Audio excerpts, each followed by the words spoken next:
Hey, collectors, welcome back to the Boxers Dugout again. I'm Mike. Thank you for joining me.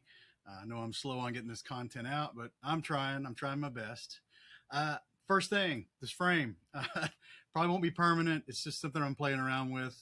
I love the 55 Bowman set. I'm currently building that set, as I mentioned a little bit in my last video, and may turn that into a feature, my progress there. And I was just seeing if this frame might work for this. And I think I'm not real sold on it yet for the same reason a lot of folks don't like the cards in the set, because the television set frame takes up a lot of space and it eats up a lot of the pictures of the cards. So I don't know, but we'll give it a shot for this intro part of this video and see what folks think.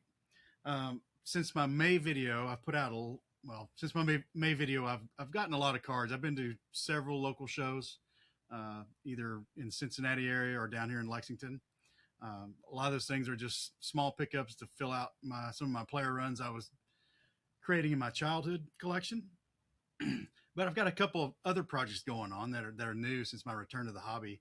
And here in June, I've had several good mail days, and there's three things that have come in. I'm really, really happy to get my hands on. They've pushed forward several things on my want list and some of my player runs, and I really thought you folks might like to see them. So let's take a look at some of my better pickups for the last few weeks. Okay, now we're on the other camera. I don't have to say, hang on, let me flip this around, because I've got the gear. I just don't have the time to make a lot of videos. So what has gotten me so excited to show you folks this time? Of all the things I've bought, I've got several things to show you here, and I think they're all going to be enjoyable. First up is my first play ball card ever. It's a 1939 play ball Leo Durocher, and this was the first year that Durocher was player manager for the Brooklyn Dodgers. Quite a character, certainly controversial in a lot of ways, but you can't tell the story of baseball without Leo Durocher. You can't tell the story of Jackie Robinson without Leo Durocher. Managed a lot of great players over the years, and certainly was certainly lived up to his title, the Lip, or Lippy Durocher. I picked this up for about $60 shipped to me. It went across eBay, and hemmed and hawed. I asked for some other photos, and it looked pretty good. I asked for some pretty good description about, is it creased at all? It would just look like a really sharp 3.5 from SGC, because the centering is spot on. The corners are a little touched. It's got a little stain here and there on the corners and on the back. Not sure. You probably can't see it in this video, but kind of right here under this last line of text, there might be a wrinkle there, but you can almost look at the entire back of the card, and it kind of has that crepe texture that a lot of the later Bowman cards have on them on the backside. So I don't know. It's just a really solid 3.5. I'm doing a Leo Durocher run. I'm going to get all his playing days cards I can get, and then all his manager cards as well, just to kind of have a complete package of Leo Durocher. Interesting how I came to know him. I'm not a big pre-war kind of guy. I like to collect folks who I heard my parents talk about and my parents' friends talk about.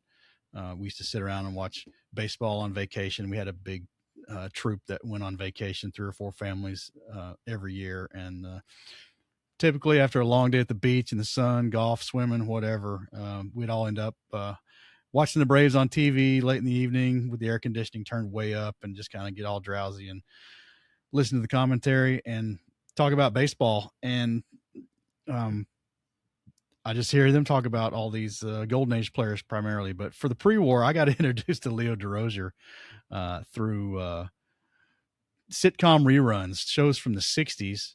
Leo Durocher appeared in both the Beverly Hillbillies and in the Munsters. And after school, those shows would be running in syndication on television, and we'd watch those before dinner before our homework. And that's how I first got exposed to Leo Durocher, and it made me, as a teenager, dig into more of his story. And now I'm starting to pick up some of his cards. So glad to pick that one up. Just a really well-centered, and my first 39 play ball card. I've never owned a play ball issue ever, so this is the first one. I'm glad to have it. Another I guess you could say, controversial player that I'm working on is Pete Rose. It's going to be a little glare because of the type of card this is, but this is a 72 Kellogg's. I'm putting together a run of Pete Rose Kellogg's cards, and my reason for that is um, from 1970 to 1983, there were 14 sets issued by Kellogg's, with the 73 set being the one that was not a 3D lenticular card, but 14 sets of cards over that span of years, 13 years, I guess. In that time, Pete Rose has the record for the most appearances in those sets. The only set he is not in is the 1978 Kellogg set. So I've been putting together a run of Kellogg's cards because I really like the Kellogg's cards.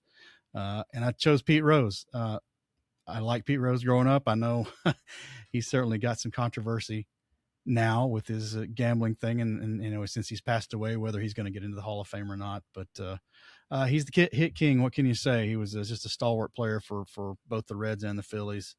A little bit of time with the Expos, but just a generational talent, really. And his habits got the best of him. And what can you say? We'll see what happens to him down the years after his passing, whether he ends up in the Hall of Fame or not. But this is a 72 Kellogg's. I didn't not have this one. It's a little tougher to find, being an early one. You know, these cards are always, not always, but they're often cracked. They can get smudged and stained and dirty sometimes.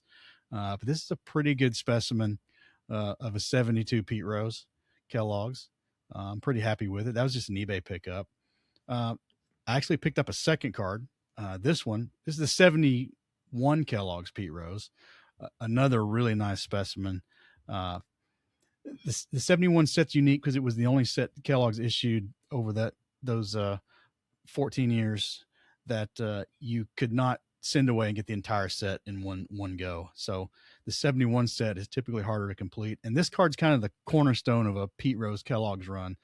Yes, there's the 1970 Pete Rose card, which I already have. I actually have a couple of those.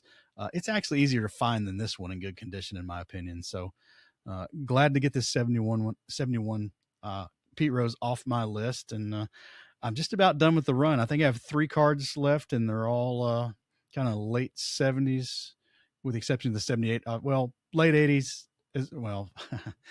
Let me back up. I'm getting myself confused. I've got a few in the 70s to pick up. Late 70s. I need the 75 and 76, and then I need an 81 and an 82, and then I'm done. So four cards left. That's what I need. So glad to pick up these two in really, really good condition, really. And I really love the Kellogg sets. And 71, and I'm tempted to go a little deeper and probably pick up a lot more of the players, especially the Hall of Famers that are in that set. I think these early Kellogg sets are neat because you're kind of in an era where there's a lot of new talent that I grew up with, or newish talent. So you're starting to see stars that were prominent in the 70s and even into the 80s in these sets. But you still have the appearances of some golden age players. There's still Willie Mays and Roberto Clemente and folks like that. Willie McCovey was in a lot of these sets. He went on into the late 70s as well, but just a lot of players that are a lot more vintage than certainly Pete Rose and some of the other players that were in these sets as well. So really liking the Kellogg set. My next one I'm really, really pleased to get. Now, it's not the card. I'm going to show you the card first. The card is what I consider, and a lot of folks consider, is the most unique card in the 1951 Bowman set. Yeah, it's not going to be a Mantle rookie or a Mays rookie or the Ted Williams. Those are all really expensive cards in the 1951 Bowman set. But the most unique card in the set, as far as I'm concerned, is this one. Let me zoom in a little bit closer for this. This is the 1951 Bowman Paul Richards. He was the new manager for the White Sox when this set was being developed. And it's pretty clear what's different about this card compared to the other cards in the set. All the other cards are artist renderings, watercolors probably, of photographs. This one is clearly a caricature. So it's not based on a photograph. It's based on a caricature. And if you flip the card over and look in the first paragraph of text, it does say that the gentleman good-naturedly caricatured says that on the back of the card. So there's no doubt that it's a caricature. But why? Why is this a caricature? That's the fun part.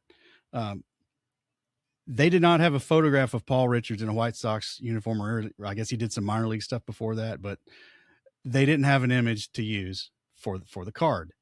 So they used a caricature. But where did the caricature come from? Well, I found a website online that had done some research. So this is not research done by me, but I think it's not been exposed too much on YouTube. But this is a 1951 Chicago White Sox spring training roster. And you can see clearly that this is the source image for this baseball card. It's really, really interesting because of who drew this caricature. If you look real close, this caricature is attributed to Ted Drake. Now, Theodore Ted Drake was a longtime illustrator. He lived in Indiana almost his entire life, if not his entire life. He's got several other things you are most undoubtedly familiar with, besides this Paul Richards caricature, if you were even familiar with this at all. Ted Drake created the Notre Dame Fighting Irishman logo that's still in use today in the 1960s. That was his work.